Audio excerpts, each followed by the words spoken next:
There's something seriously wrong with the farms in Ireland.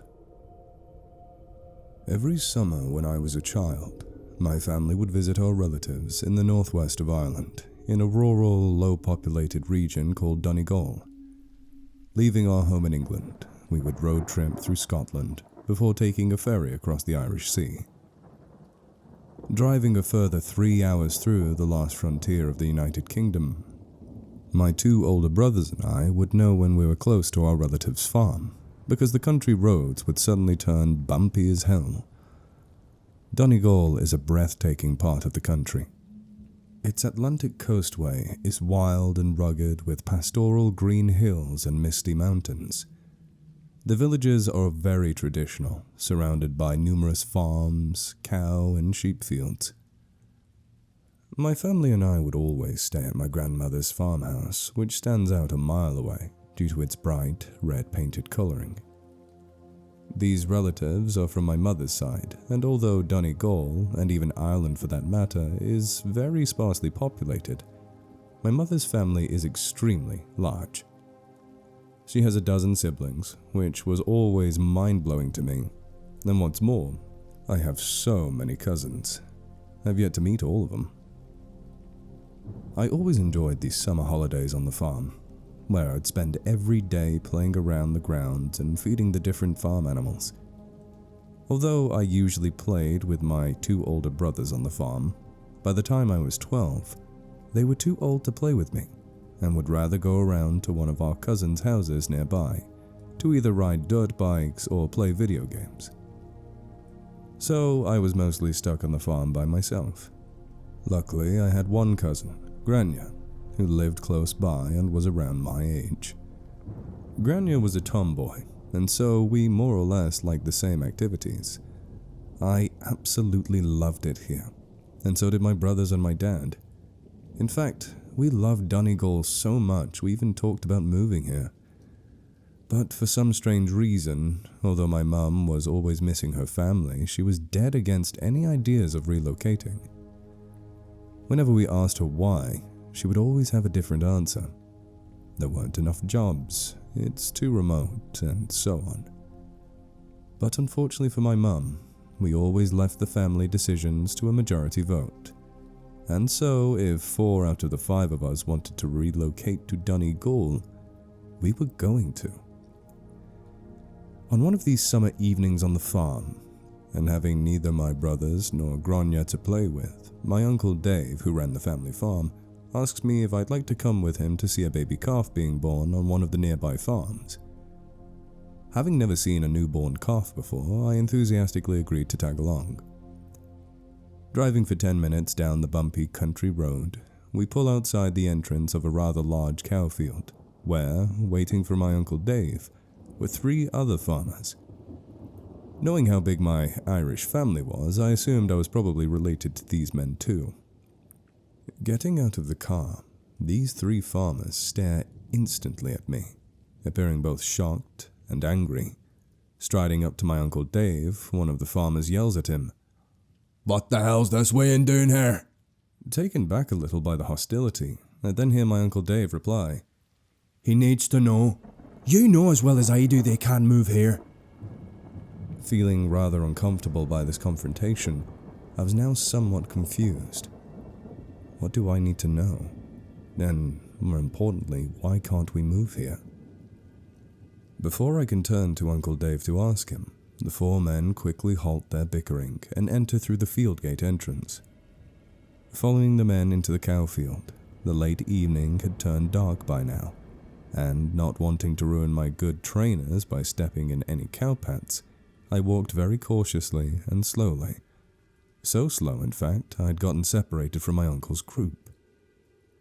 Trying to follow the voices through the darkness and thick grass, I suddenly stop in my tracks, because in front of me, staring back with unblinking eyes, was a very large cow. So large I at first mistook it for a bull. In the past, my Uncle Dave had warned me not to play in the cow fields, because if cows are with their calves, they may charge at you. Seeing this huge cow staring stonewall at me, I was really quite terrified. Because already knowing how freakishly fast cows can be, I knew if it charged at me, there was very little chance I would outrun it. Thankfully, the cow stayed exactly where it was, before losing interest in me and moving on. I know it sounds ridiculous talking about my terrifying encounter with a cow, but I was a city boy after all. Although I regularly fed the cows on the farm, these animals still felt somewhat alien to me, even after all these years. Brushing off my close encounter, I continued to try and find my Uncle Dave. I eventually found them on the far side of the field's corner. Approaching my uncle's group, I then see they're not alone. Standing by them were 3 more men and a woman, all dressed in farmer's clothing. But surprisingly, my cousin Gronya was also with them. I go over to Gronya and say hello, when she didn't even seem to realize I was there. She was too busy staring over at something behind the group of farmers.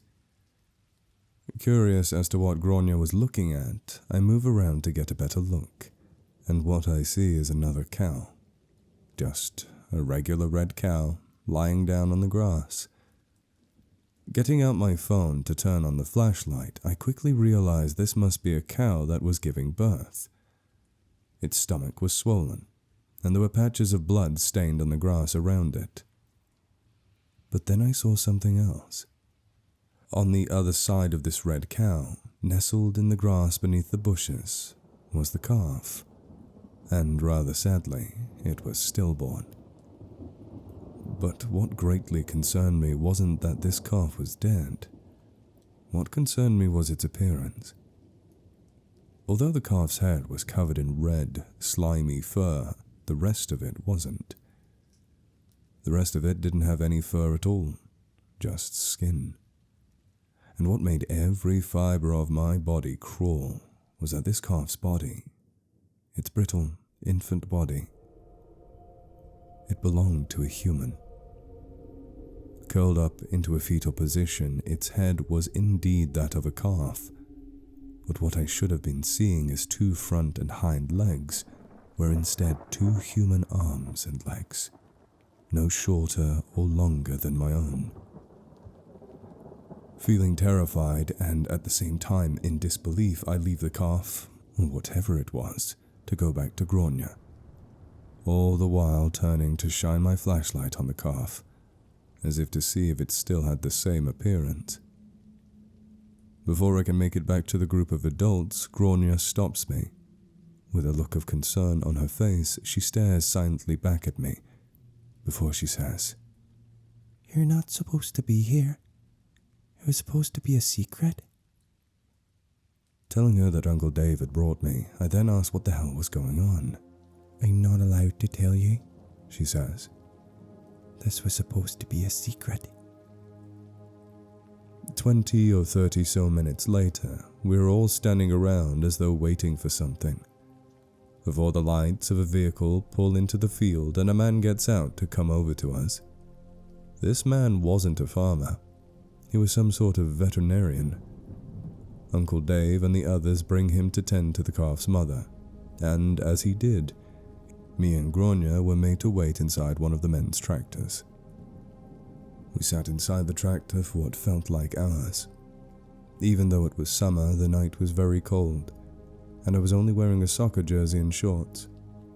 I tried prying Gronya for more information as to what was going on, but she wouldn't talk about it, or at least wasn't allowed to talk about it. Luckily, my determination for answers got the better of her, because more than an hour later, with nothing but the cold night air and awkward silence to accompany us, Gronya finally gave in. "This happens every couple of years, to all the farmers here, but we're not supposed to talk about it. It brings bad luck." I then remembered something. When my dad said he wanted us to move here, my mum was dead against it. If anything, she looked scared, just considering it. Almost afraid to know the answer, I work up the courage to ask Gronya, "Does my mum know about this?" Sat stiffly in the driver's seat, Grania cranes her neck around to me. Of course she knows, Grania reveals. Everyone here knows. It made sense now. No wonder my mum didn't want to move here. She never even seemed excited whenever we were planning on visiting, which was strange to me because my mum clearly loved her family. And then I remembered something else. A couple of years ago, I remember waking up in the middle of the night inside the farmhouse, and I could hear the cows on the farm screaming. The screaming was so bad I couldn't even get back to sleep that night.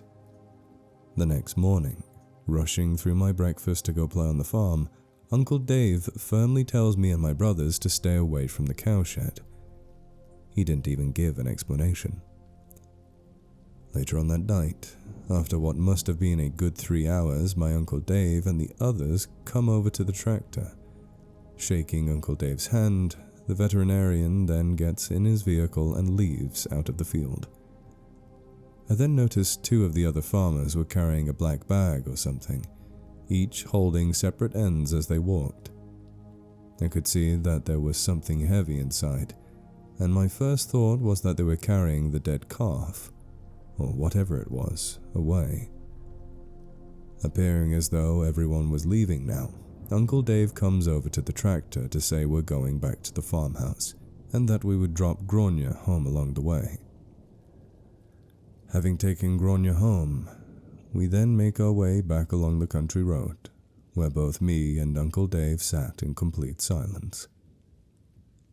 Uncle Dave driving, just staring at the stretch of road in front of us, and me, staring silently at him.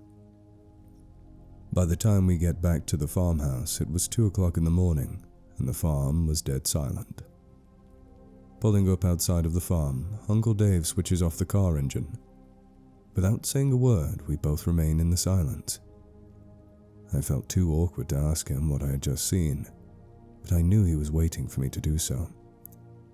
Still not saying a word to one another, Uncle Dave turns from the driver's seat to me, and he tells me everything Grania wouldn't. Don't you see now why you can't move here? He says. There's something wrong with this place, son. This place is cursed. Your mammy knows. She's known since she was a wean. That's why she doesn't want you living here. Why does this happen? I asked him. This has been happening for generations, son. For hundreds of years, the animals in this county have been giving birth to these things. The way my Uncle Dave was explaining all of this to me, it was almost like a confession, like he'd wanted to tell the truth about what's been happening here all his life. It's not just the cows. That's the pigs, the sheep, the horses, and even the dogs. The dogs? That's always the same. They have the head as normal, but the body's always different. It was only now, after a long and terrifying night, that I suddenly started to become emotional. That, and I was completely exhausted. Realizing this was all too much for a young boy to handle, I think my Uncle Dave tried to put my mind at ease. Don't you worry, son. They never live. Although I wanted all the answers, I now felt as though I knew too much. But there was one more thing I still wanted to know. What do they do with the bodies? Don't you worry about it, son. Just tell your mammy that you know, but don't go telling your brothers or your daddy now. She never wanted them knowing. By the next morning, and constantly rethinking everything that happened the previous night, I look around the farmhouse for my mum. Thankfully, she was alone in her bedroom folding clothes, and so I took the opportunity to talk to her in private. Entering her room, she asked me how it was seeing a calf being born for the first time. Staring back at her warm smile, my mouth opens to make words, but nothing comes out. And instantly, my mum knows what happened. I could kill your Uncle Dave, she says. He said it was going to be a normal birth.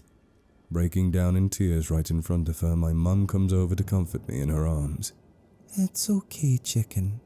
There's no need to be afraid. After she tried explaining to me what Grania and Uncle Dave had already told me, her comforting demeanor suddenly turned serious. Clasping her hands upon each side of my arms, my mum crouches down, eye level with me, and the most serious look on her face I'd ever seen, she demands of me. Listen, chicken. Whatever you do, don't you dare go telling your brothers or your dad. They can never know. It's going to be our little secret, okay? Still with tears in my eyes, I nod a silent yes to her. Good man yourself, she says. We went back home to England a week later. I never told my brothers or my father the truth of what I saw, of what really happens on those farms. And I refused to ever step foot inside of County Donegal again. But here's the thing. I recently went back to Ireland years later in my adulthood, and on my travels, I learned my mum and Uncle Dave weren't telling me the whole truth. This curse, it wasn't regional. And sometimes, they do live.